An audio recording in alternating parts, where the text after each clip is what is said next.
তো বন্ধুরা, আজকে দেখো খ লেখায় কিভাবে খটা কিভাবে লিখে। খ লেখায় আমি কালার পেন্সিল দিয়ে এখন তোমাদের সামনে দেখাচ্ছি, তোমরা দেখতে থাকো। এর আগে কিন্তু আমি খ লেখাটিকে কাঠ পেন্সিল দিয়ে স্কেচ করে নিয়েছিলাম। স্কেচ করে নিলে একটু ভালো হয়। দেখো, এখন আমি তোমাদের দেখাবো খ বক্স টাইপ লেখা। দেখো, খ বক্স টাইপ লেখা কীভাবে লিখে। আমি প্রথমে কাঠ পেন্সিল দিয়ে স্কেচ করে রেখেছিলাম, পরে কালার পেন্সিল দিয়ে কালারিং করে নিচ্ছি। তোমরা সবাই একটু চেষ্টা করবে বাসায়।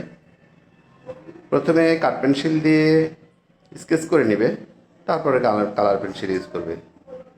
বন্ধুরা, দেখতে থাকো এবং আগামীকালকে আমি তোমাদের দেখাবো বিদ্যাসাগর খ এবং বক্স টাইপ খ এর শেড কীভাবে দেয়। শেডটা নিয়ে আগামীকালকে তোমাদের সামনে চলে আসব। আমার সাথে থাকবে, আমার পেজটিকে একটু ফলো দিয়ে রাখবে, তাহলে তোমরা ভিডিওগুলো তোমাদের সামনে চলে আসবে।